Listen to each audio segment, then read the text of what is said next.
जय श्री कृष्णा। कैसे हैं आप लोग फ्रेंड्स। आज की चर्चा काफ़ी महत्वपूर्ण रहने वाली है।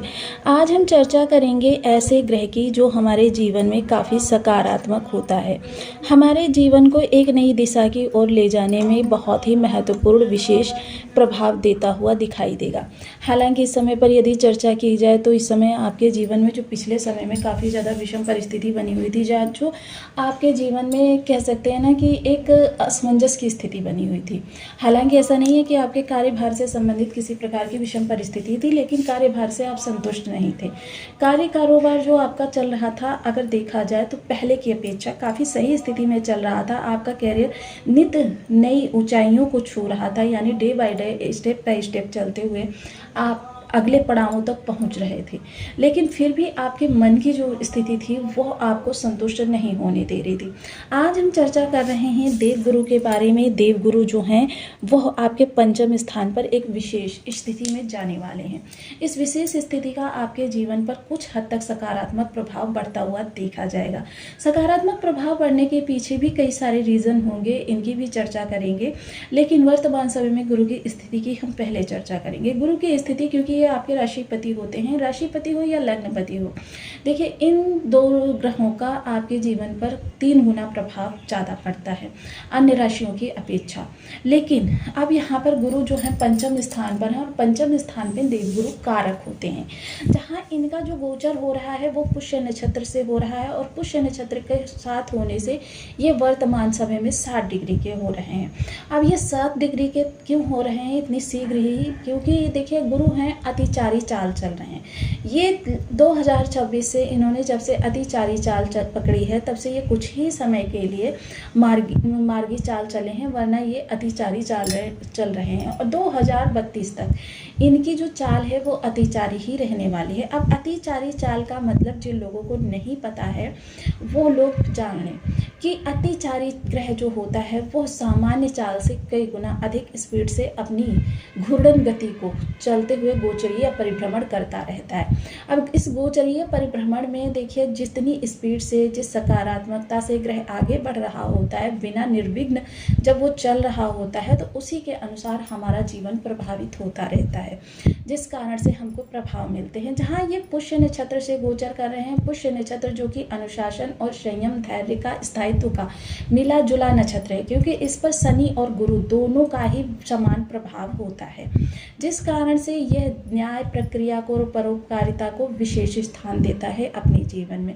पंचम स्थान वो स्थान होता है कि जहाँ पर देवगुरु के आने को आपके जीवन में सकारात्मक एक्सीडेंटल चीज़ें होती हुई दिखाई देती हैं। मान लीजिए अचानक आपको कोई अपॉर्चुनिटी मिल जाना, या अचानक आपको ऐसी जॉब का ऑफर मिल जाना जो आपके वर्तमान जॉब से कई गुना बेहतर हो, या फिर आपको ऐसे पार्टनर का अचानक से मिल जाना जो आपको लाभ की स्थितियों में पहुंचा दे, या फिर आपको सुयोग्य जीवन साथी का मिल जाना।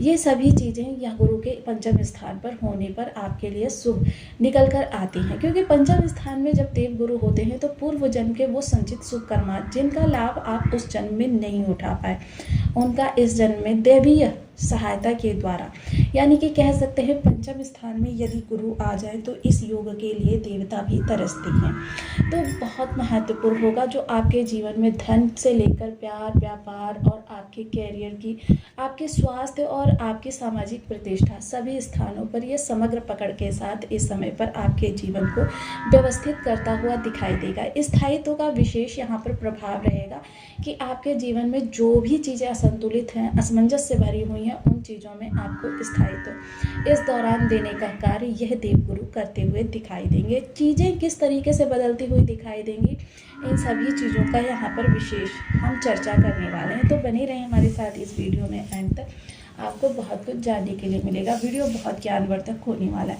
ये आपकी लग्न में कुंडली के प्रथम भाव में 12 नंबर बना हुआ है तो ये राशिफल आपके लिए। यदि कुंडली में कहीं भी चंद्रमा के साथ 12 नंबर बना हुआ है तो ये राशिफल आपके लिए। कुंडली ना होने की स्थिति में आप इसे नाम राशि से भी देख सकते हैं। यदि अभी तक आपने अपने इस चैनल को सब्सक्राइब नहीं किया है तो प्लीज़ सब्सक्राइब कर लीजिए, वीडियो को लाइक कर दीजिए, चैनल को शेयर कर दीजिए। इससे होगा क्या कि हमारे आने वाले हर वीडियो की नोटिफिकेशन मिल सकेगी आपको सबसे पहले। एक प्यारा सा कमेंट करना बिल्कुल ना भूलें, कमेंट से हमें बहुत मोटिवेशन मिलता है, हौसला मिलता है और ये पता चलता है कि आप और क्या जानना चाहते हैं। सर्वप्रथम देवगुरु 14 जुलाई को देखिए अस्त अवस्था में जा रहे हैं। अस्त अवस्था होने का लाभ हमको किस तरीके से मिलेगा, क्योंकि सर्वप्रथम यदि देखें देवगुरु जिस स्थान पर बैठते हैं वहाँ पर भाव हानि करते हैं। साथ ही साथ 14 जुलाई को एक और विशेष परिवर्तन होगा कि चंद्रमा इसी स्थान पर आ जाएंगे, स्वराशि के चंद्रमा। अब यहाँ पर चंद्रमा का भी विशेष प्रभाव होगा और अस्त देवगुरु का भी होगा। हालांकि जिस समय चंद्रमा आएंगे और देवगुरु अस्त हो जाएंगे उस समय पर इन दोनों का जो डिग्री बल होगा वो एक दूसरे की ऊर्जा से तालमेल खाता हुआ दिखाई देगा, जिसकी वजह से यहाँ पर गज केसरी योग प्रभावी होगा। क्योंकि देवगुरु की ऊर्जा कम हो जाएगी और चंद्रमा जब प्रारंभिक अवस्था में आएंगे तो चंद्रमा की ऊर्जा तो कम होगी ही, जिस कारण से दोनों की एक समान डिग्री होने के कारण यहाँ पर आपको विशेष प्रभावी करेगा। अब यदि देखा जाए तो देवगुरु यहाँ पर एक माह के लिए अस्त हो रहे हैं। देवगुरु का यहाँ पर एक माह के लिए अस्त होना, क्योंकि देखिए सूर्य जो है मिथुन राशि में गोचर कर रहे हैं, सूर्य और गुरु की जो दूरी है वो काफ़ी हद तक समान हो गई है। अब इस कारण से देखिए यहाँ पर देवगुरु का जो विशेष प्रभाव है वो थोड़ा सा कम हो जाएगा। हालांकि देखिए यहाँ पर जब चंद्रमा आ जाएंगे तो ये गज केसरी राजयोग प्रभावी होगा। गज केसरी राजयोग जो कि मान सम्मान के लिए, पद प्रतिष्ठा के लिए, करियर में स्थायित्व के लिए, जीवन में सुख समृद्धि के लिए, रिश्तों में समानता के लिए बेहद महत्वपूर्ण माना जाता है। हमारे जीवन की ये हर स्थान पर हमारे लिए सकारात्मकता से भरा हुआ अपने प्रभाव देने के लिए तत्पर है। अब इसका हमको लाभ किस तरीके से उठाना है। सबसे पहले पंचम स्थान, जो आपके संतान के साथ इशूज़ आ रहे थे, लव लाइफ में इशूज़ आ रहे थे, हालांकि चीज़ें कुछ नहीं थी लेकिन फिर भी थोड़े से मिसअंडरस्टैंडिंग और पर्सनल ईगो के चलते चीज़ें जो हो रही थी वो काफ़ी क्रिटिकल हो रही थी, जिस कारण से क्योंकि गुरु इस स्थान पर बैठकर भाव हानि करते, विचार जो हैं आपके वो थोड़े से आपके डिले हो रहे थे, कि मतलब जो विचार आपको त्वरित अवस्था में आते थे वो अब थोड़ा धीरे हो गए थे, मतलब स्लो हो गए थे। और यह सभी चीज़ें जो हैं गुरु के यहाँ पर होने के कारण हो रही थी। हालांकि देखिए यदि गुरु को देखा जाए तो ये भाव हानि करते हैं, लेकिन इनकी दृष्टियों को अमृत तुल्य संज्ञा दी गई है। लेकिन यहाँ पर गुरु का जो ये विशेष प्रभाव है, इस समय आपकी जो ये मिसअंडरस्टैंडिंग की स्थिति थी उसको दूर करेंगे। थोड़ा सा इस समय माता के साथ आपके रिलेशन अच्छे होते हुए देखे जाएंगे। विचार जो हैं अब फिर से त्वरित आपके आने चालू हो जाएंगे कि आपके आइडियाज़ जो हैं इस समय आपके जीवन को बहुत उन्नतिशील बनाने में आपकी मदद करते हुए दिखाई देंगे। चीज़ें जो हैं एक बार फिर से बेहतर होती हुई दिखाई देंगी। विद्यार्थी वर्ग के लिए ये समय काल बहुत ही उत्तम रहने वाला है। विद्यार्थी वर्ग जो है इस समय काफ़ी फोकस्ड रहेगा और वो अपने लक्ष्य की ओर बहुत तेज़ी से बढ़ता हुआ दिखाई देगा। जो देखिए जिन लोगों के बच्चों के साथ ट्यूनिंग अच्छी नहीं हो पा रही है, बच्चे चाहे वो वयस्क हैं या फिर छोटे हैं, उन लोगों के लिए भी ये समय काल काफ़ी अच्छा रहेगा। आपस के विवादों को समझकर आप इस समय पर एक दूसरे की बातों के अनुसार कार्य करते हुए देखे जाएंगे। पंचम दृष्टि कारक स्थान पर जाएगी। भाग्य के कारक गुरुदेव होते हैं और भाग्य स्थान को इस समय पुश करेंगे। भाग्य इस समय आपके सर्वत्र चारों तरफ से मदद करती हुई देखी जाएगी। अचानक ही आपको ऐसा लगेगा जो भी आपकी चीज़ें बिगड़ी हुई थी या रिश्ते जो बिगड़े हुए थे या आपकी फाइनेंशियल स्थिति किसी प्रकार से कमज़ोर थी, इन सभी स्थितियों में भाग्य का एकदम से आपको सपोर्ट मिलना चालू हो जाएगा। तो ये चीज़ें जो होंगी वो आपके लिए काफ़ी लाभप्रद रहने वाली हैं। सप्तम दृष्टि इच्छा पूर्ति योग को एक्टिव करेगी, जिसका भी लाभ आपको मिलता हुआ दिखाई देगा।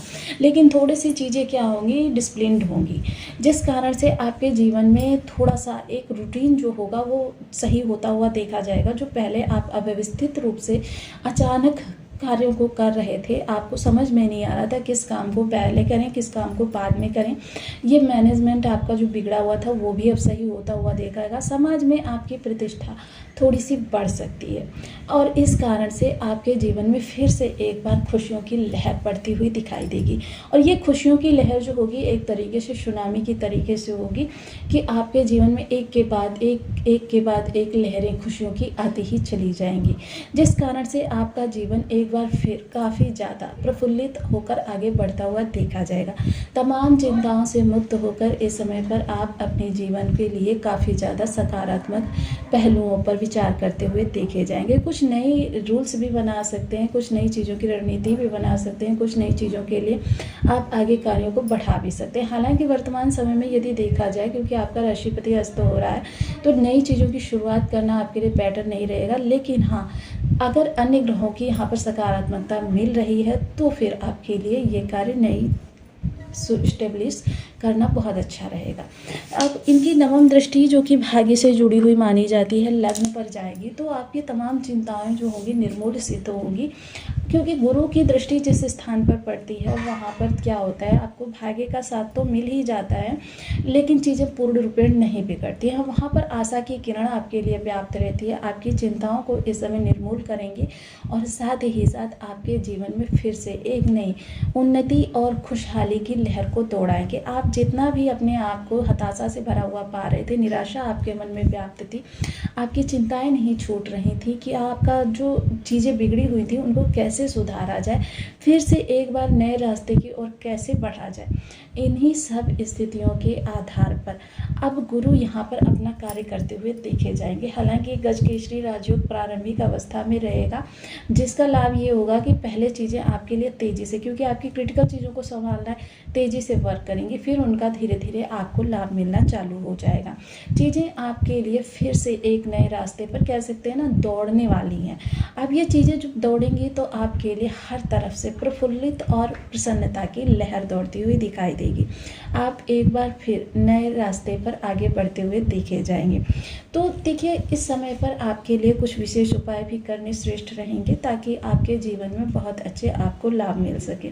सर्वप्रथम देवगुरु के लिए देखिए बीज मंत्र का जप आ जाता है, जो कि प्रत्येक व्यक्ति कर सकता है, जिसके लिए क्या है कि गुरु अच्छे हों या बुरे हों, किसी भी प्रकार के प्रभाव दे रहे हों, व्यक्ति यहाँ पर बीज मंत्रों का जप कर सकता है।